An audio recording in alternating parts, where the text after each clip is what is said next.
Study IQ IAS, आपका selection हमारा mission.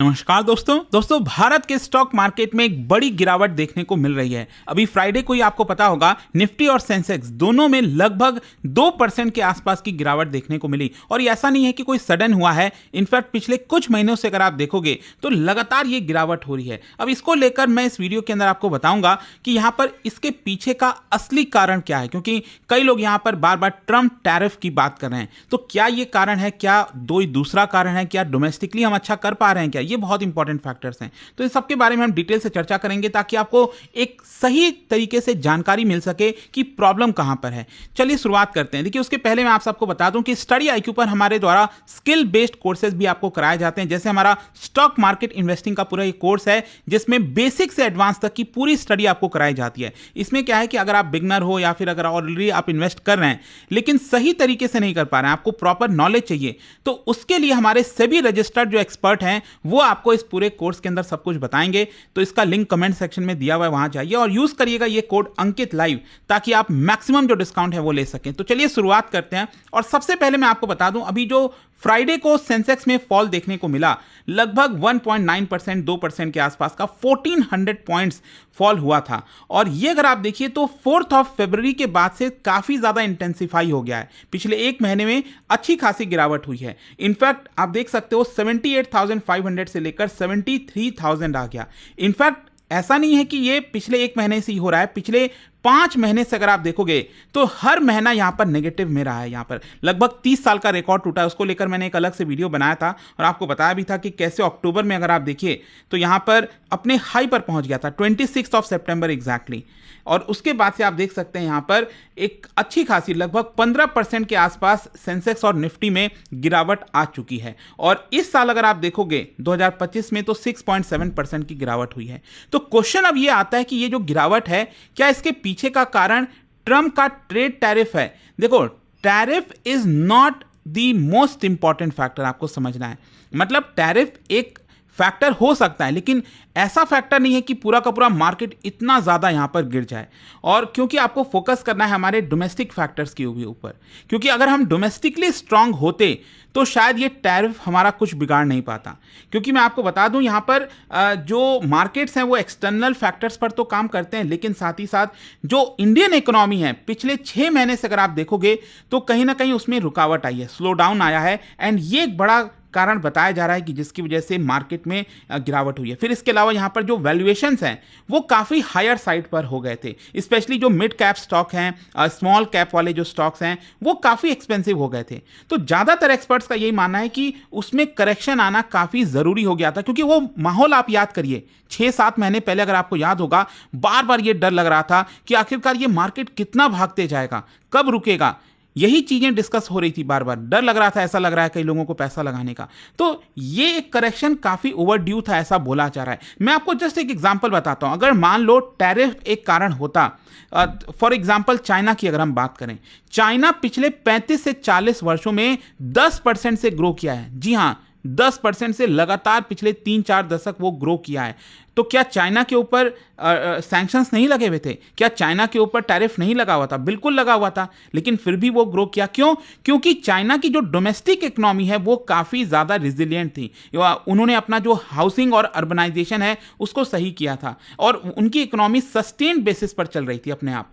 तो जब तक आपको समझना है, देखो क्या है ना, जो करंट अकाउंट जो डेफिसिट है वो अगर हमारा ठीक ठाक है, इंटरनेशनल क्रूड ऑयल जो प्राइस है जिस पे भारत काफी डिपेंडेंट होता है, अगर वो 200 मान लो अचानक से एकदम शूट अप कर जाए, $200 पर बैरल चला जाए, अगर वो ना हो या फिर अगर हमारी इंडियन इकोनॉमी रिजिलियंट हो, तो तब तक टैरिफ उतना बड़ा फैक्टर नहीं हो सकता। मैं बस आपको ये बताना चाह रहा हूं कि ट्रम्प के द्वारा जो टैरिफ की बात कही गई है उसका एक थोड़ा बहुत असर कर सकता है हमारे मार्केट में, लेकिन इतना बड़ा नहीं कर सकता। फिर दूसरा यहां पर कई लोगों का क्वेश्चन आएगा कि ये FPIs जो है क्यों पैसा बाहर निकाल रहे हैं हमारे स्टॉक मार्केट से। अगर आप देखोगे तो पिछले 5 महीनों में जब से यहां पर डाउनफॉल हुआ है तो 3 लाख करोड़ से ज्यादा, अब तो लगभग 3.5 लाख करोड़ के आसपास पहुंच गया होगा आंकड़ा, इतना सारा पैसा FPIs ने, फॉरेन पोर्टफोलियो इन्वेस्टर्स ने निकाला है। तो देखिए, इसके पीछे भी आपको एक चीज समझने की जरूरत है कि ये जो इन्वेस्टर्स होते हैं ना, फॉरेन इन्वेस्टर्स, ये मूड दिखाते हैं एक तरह सा कि उनका किस तरह का मूड चल रहा है, कि क्या वो भारत में निवेश करना चाहते हैं, भारत के अंदर क्या वैल्यूएशंस तो हाई नहीं है, क्या वो पैसा चाइना ले जाना चाहते हैं। तो आपको यहां पर आपको समझना है कि देखो एफआईआईज ने तो पैसा विड्रॉ किया, लेकिन साथ ही साथ जो मल्टीनेशनल कंपनीज के प्रमोटर्स हैं वो भी एग्जिट किए हैं, उन्होंने भी अपना बेचा है और डॉलर्स को भारत से बाहर ले गए। और इसके पीछे का जो एक बड़ा कारण बताया जा रहा है कि उनको भी ऐसा लग रहा था कि अब वैल्यूएशन अच्छा खासा हाई हो रखा है, तो यहां से अगर वो बेच देंगे तो एक प्रकार से उनको प्रॉफिट मिलेगा। तो इसी की वजह से ये भी एक मेजर कारण है कि जो पैसा भारत से बाहर जा रहा है, कि वैल्यूएशन अच्छा खासा हो गया था तो उनको प्रॉफिट भी तो चाहिए, ऐसा थोड़ी है कि लगातार हमेशा पैसा आता ही रहेगा बाहर से, राइट। तो ये एक इंपॉर्टेंट चीज है। तो it is not just about Trump tariff, यहां पर वैल्यूएशंस हाई होना, साथ ही साथ हमारी जो इंडियन इकोनॉमी है पिछले 6 महीने से उतना बेटर परफॉर्म नहीं करना, ये सब एक मेजर कारण बताया जा रहा है। अब क्वेश्चन ये है कि अगर हम इंडियन इकोनॉमी की बात करें तो किस प्रकार का ये स्लो डाउन है। देखो मैं आपको पहले तो ये बता दूं कि एज सच को इंडियन इकोनॉमी में फंडामेंटल इंस्टेबिलिटी नहीं है। मतलब हमारा अगर आप करंट अकाउंट डेफिसिट देखोगे तो ठीक ठाक है, इन्फ्लेशन भी अब काबू में आ चुका है, कॉर्पोरेट और बैंक बैलेंस शीट वो भी हेल्दी है, तो यहां पर फंडामेंटल प्रॉब्लम नहीं है हमारे इकोनॉमी में। तो प्रॉब्लम है दैट इज वीक डिमांड का। मतलब जो डिमांड होना चाहिए ना, देखो जब हम बात करते हैं ना जीडीपी की, तो उसमें C+I+G+NX ये अक्सर चर्चा करते हैं। तो C क्या है? Private consumption. तो प्राइवेट कंजम्पशन हमारे जीडीपी का लगभग 55% to 60% जो है वो वेटेज रखता है। अगर कंजम्पशन डिमांड में अगर वीकनेस आएगी तो हमारा इकोनॉमी एक तरह से हिल जाएगा।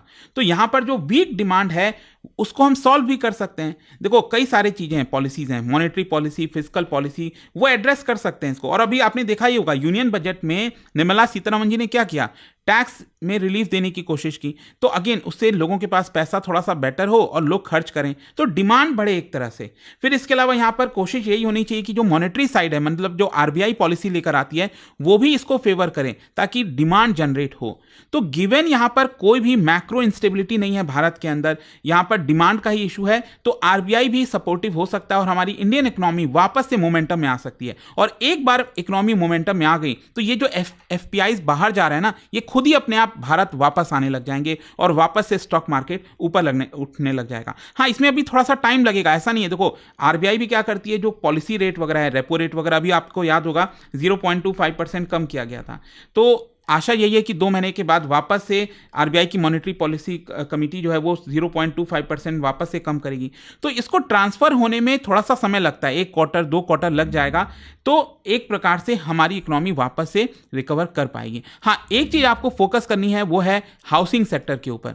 ये बहुत इंपॉर्टेंट है कि हमारा हाउसिंग सेक्टर देश में सस्टेन रिकवरी कर पाता है कि नहीं, और इसके लिए जरूरी है कि हाउसिंग प्राइसेस थोड़ा सा कूल डाउन हो। गुड़गांव और बहुत सारी जगहों अगर आप देखोगे तो जिस प्रकार से रियल एस्टेट के प्राइसेस भागे हैं, डिमांड पिक नहीं हो पा रही है। तो अब यहां पर प्रॉब्लम डिमांड की आ रही है। तो एक प्रकार से हाउसिंग एक्टिविटी रिकवर करना बहुत जरूरी है और इसके लिए भारत सरकार को फोकस करना होगा वो क्या करेंगे, चाहे मिडिल क्लास हो, जो कोई भी हो, अगर उसको घर लेना है तो कितना अफोर्डेबल हो पाएगा कि नहीं। So the factors that impact Indian economy is mostly domestic.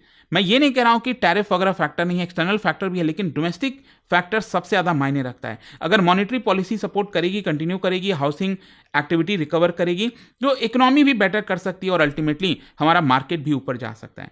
तो ये पूरा वीडियो था दोस्तों, आई होप कि आपको इसमें अच्छे से चीज़ें समझ में आ गई होंगी। और जाने से पहले एक इंटरेस्टिंग क्वेश्चन स्टॉक मार्केट से रिलेटेड, क्या बता सकते हो कि स्टॉक मार्केट में ये जो शब्द है ना, हिंडनबर्ग ओमेन, ये किस चीज से एसोसिएटेड है? ये 4 ऑप्शन है और इसका जो राइट आंसर है आप सब जानते हैं, मेरे इंस्टाग्राम पर तो मिलेगा ही, वहां पर अगर आप नहीं हो कोई बात नहीं, टेलीग्राम से ले सकते हैं इसका सही उत्तर। मैं कई सारे जो एमसीक्यूज हैं वो यहाँ पर स्टोरीज में डालता रहता हूं। अगर आपको पीडीएफ ये तो टेलीग्राम पर जुड़िए और अलग अलग सोशल मीडिया पर। और जैसा कि मैं आपको बताया, स्टॉक मार्केट इन्वेस्टिंग का कोर्स आप लेना चाहते हैं, बेसिक से एडवांस तक की पूरी स्टडी करना चाहते हैं, you can use this code Ankit live to get maximum discount. Study IQ IAS, आपका सिलेक्शन हमारा मिशन।